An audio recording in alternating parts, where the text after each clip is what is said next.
Hello everyone, I'm Miss Molnar and I'm here today to do another multiplication lesson with you.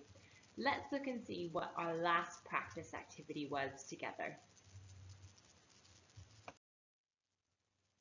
Last time, you were asked to go away and complete Iniko's drawing as a practice activity. He needed to represent the equation by drawing mittens. The equation was 12 equals 6 times 2. Alright, what does the 12 in my number sentence represent? If you said the product, well done, you're right. The product is the total amount of mittens that we're looking to have and represent in this equation. Now, what does the 6 represent? This is a bit tricky because I can see that right now that there's 6 mittens on the screen. So I've gotten a little bit confused now. Well, you know what? I think that's okay because I've brought an old friend today to help us figure out how to represent this problem.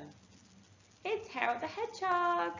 He's back and he's got his mittens to help us solve this problem today. So, Harold says we know our product, our total amount is 12 mittens. So the 6 cannot represent the total number of mittens. Okay, let's hold on to that thought for a minute. Let's look at the 2. So, I can see that there's 2 mittens in each group.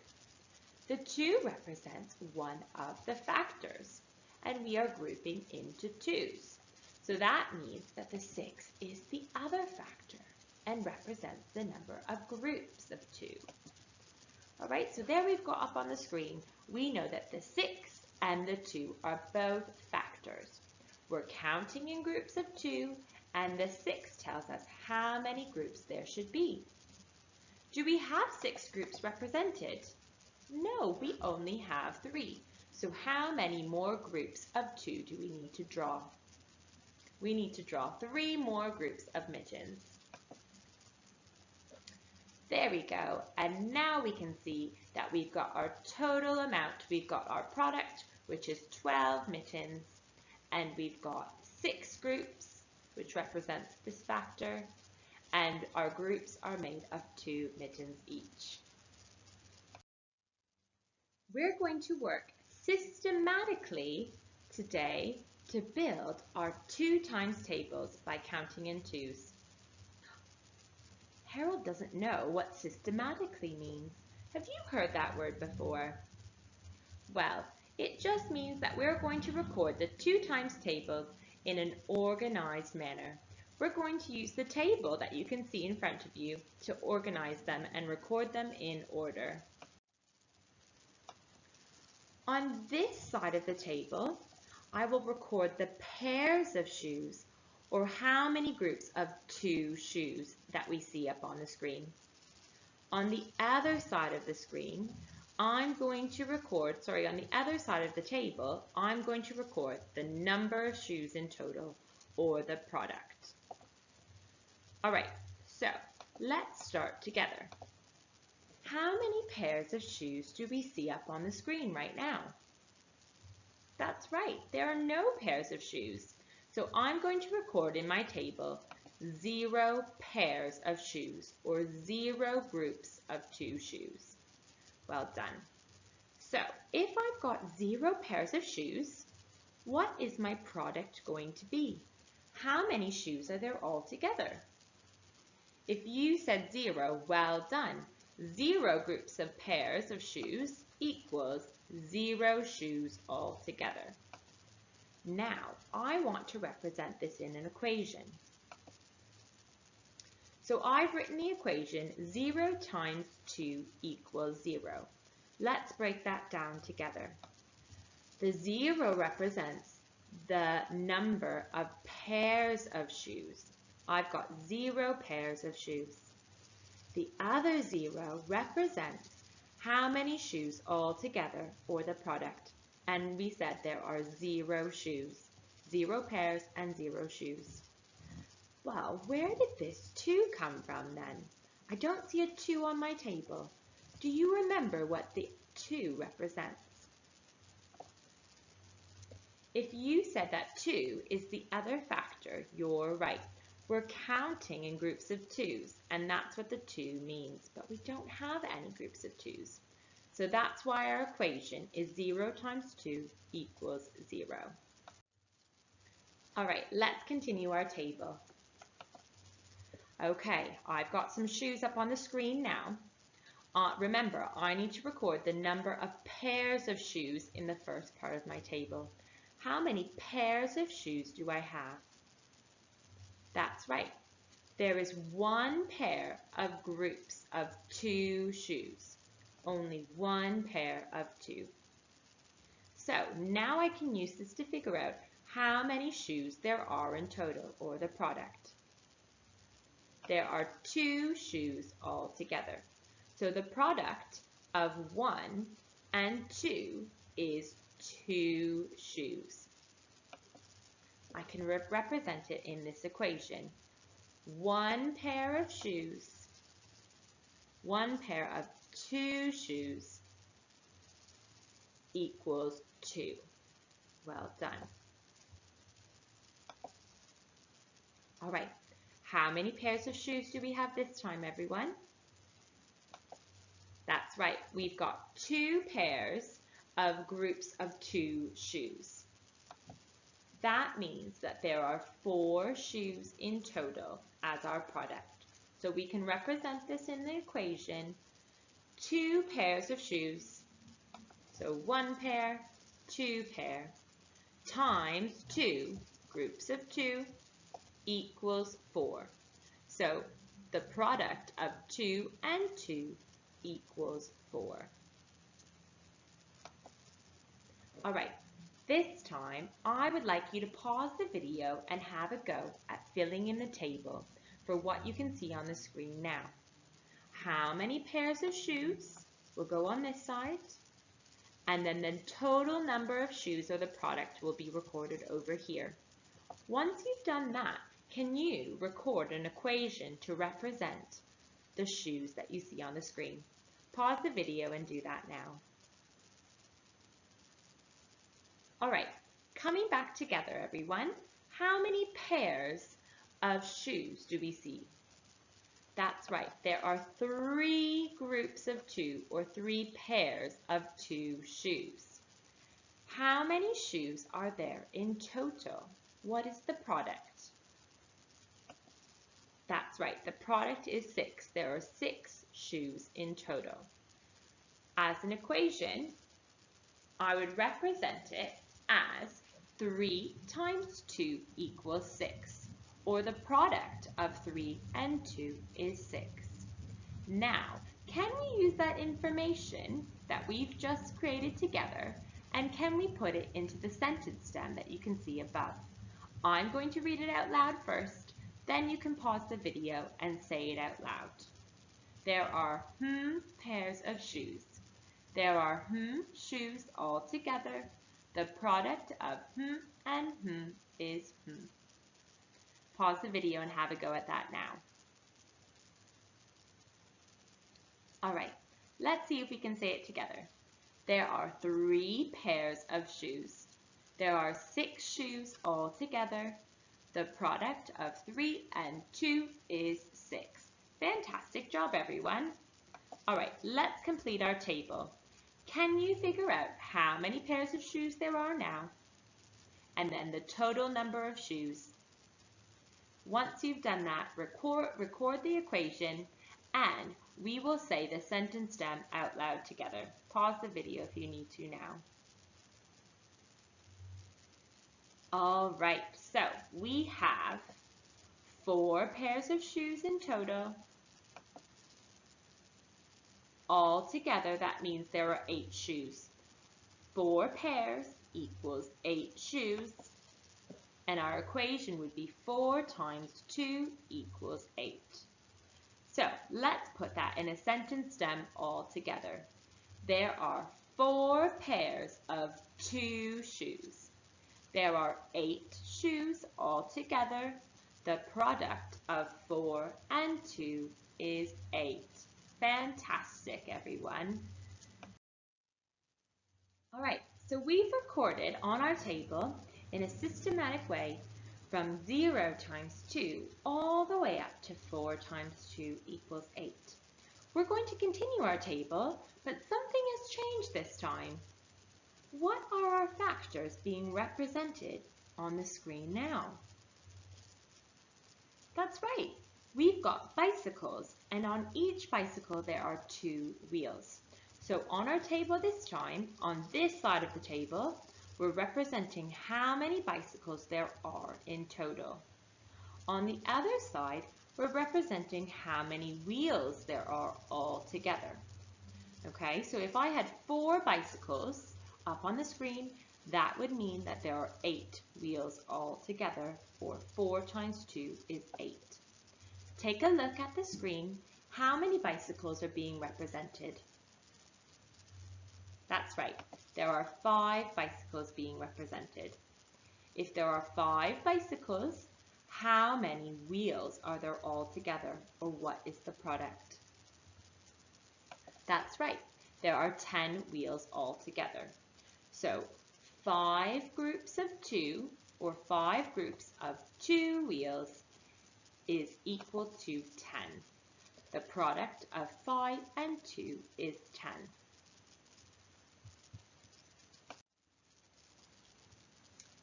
I wonder what's going to come next. Can you look at the pattern that we have of the number of bicycles? We have 0, 1, 2, 3. How do I know next what number of bicycles are going to show up on the screen? If you said 6, well done, because you know that we're working in a systematic order. That means we're recording it in order. Well done. So there are 6 bicycles, and how many wheels are there going to be represented this time? Take a look at our table where it shows the number of wheels. Can you see a pattern? Each time the number of wheels increases by 2. So we had 0, 2, 4, 6, 8, 10. So now we are going to have how many wheels in total? That's right, 12. So 6 times 2 equals 12, or the product of 6 and 2 is 12. Fantastic. And to finish it off, we've got 7 bicycles, which means there are 14 wheels all together. 7 times 2 equals 14, or the product of 7 and 2 is 14. All right, now I'd like you to have a go at filling in the rest of our table. We've been working in a systematic way to start recording the 2 times tables from 0, and we've gotten all the way up to 7. Do you think you can record all the way up to 12 pairs of shoes? Remember, in our table, this side represents the pairs or the groups of 2. So we had bicycle wheels and we also had shoes. Okay, I would like you to record all the way up to 12 pairs or 12 groups of 2. The other side is the total amount or the product. Pause the video and have a go at that now. And don't forget to use the patterns. So, thinking back to what we discussed about, what pattern do you see in this side of the table? Remember, we said we were working in a systematic way, so the number of pairs of shoes went up or increased by another pair, one more. On the other side, we spoke about counting in 2s, and that the 2 times table, the product increases by 2 each time. So knowing that new information, do you think you can record all the way up to 12 groups of shoes? Have a go at that now.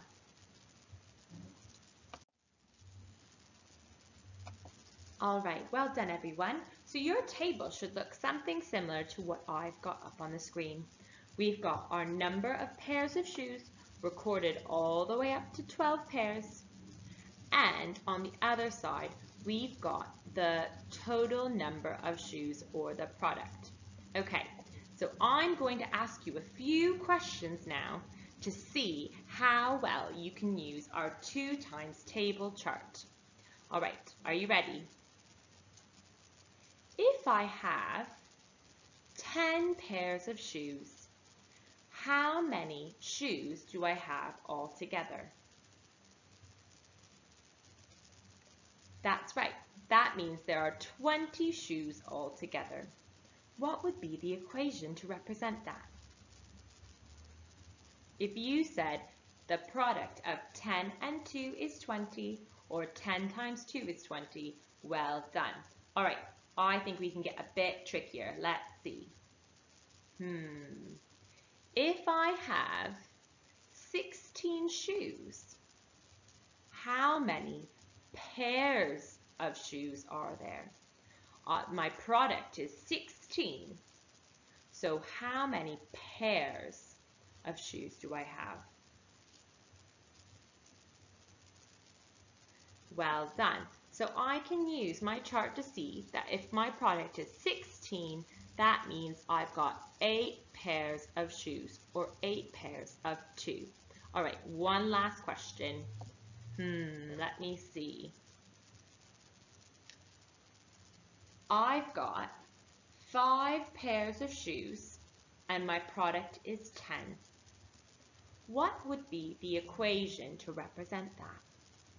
I've got 5 pairs of shoes and the product is 10. If you said 5 times 2 is 10, or the product of 5 and 2 is 10, well done. So, you were probably wondering what Harold was getting up to while he wasn't on the screen. He's made a big mess of all of Miss Molnar's socks. My goodness. But that's okay because I know that socks are usually grouped in twos, aren't they? And I'm really good at counting my twos. So they can help me make my own ratio chart at home. Do you think you could make one at home as well? You could even grab some pairs of socks to help you to go alongside your chart. All right, so I'm going to show you how you can make your own ratio chart. I would like you to try and make a chart up to 12 times 2 using paper or maybe a cardboard box.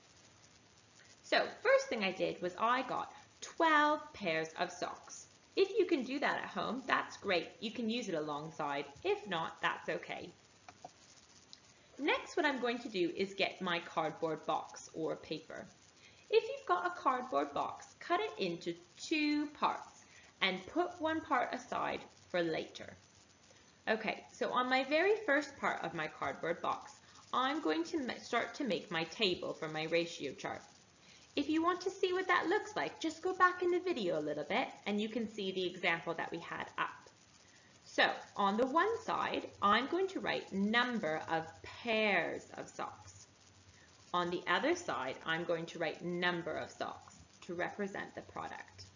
Okay, if you're going to do all the way up to 12 pairs, that means you actually need 13 rows in your chart.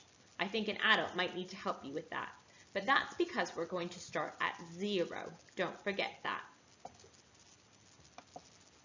Once I've made the table, then I'm going to get that other piece of cardboard that I was saving. And with the help of an adult, I'm going to cut out some small strips. Okay, so you can see that on the picture. It doesn't need to be perfect, that's okay. And on the strips, I'm going to start to record the numbers of pairs of socks that I have. So remember, I said I've got 12 pairs of socks, so I've recorded from 0 all the way up to 12 on one side. On the other strips, I'm going to record how many socks there are in total. So it's like we're skip counting in our twos. So I'm going to go all the way from 0 to 24. And that's because there's 24 socks in total. All right. So once you've got that made, then that's when you can start playing a game. So you've just made a ratio chart that's kind of like a puzzle. You could take all of the strips back off the table, mix them all up, and see how quickly you can put the table back together again. Once you've done that, you might want to play with an adult or a friend or a sibling by only putting some of the strips of paper back on the table. So then you could play a little bit of a game where your adult might ask you, I've got 9 pairs of socks. How many socks do I have in total? And then you would find the 18 piece to put back on your chart. If you finish that, you might even want to go for an extra challenge where you're going to record the equation for each part of your table. So I could write 0 pairs of socks, or 0 times 2 equals 0. But I can also remember from our previous lessons, I can record my equation the other way around with 0 equals 0 times 2. So have a go at that, and we're definitely looking forward to seeing what all of your ratio charts look like and how they turn out. And we'll see you next time. Bye everyone!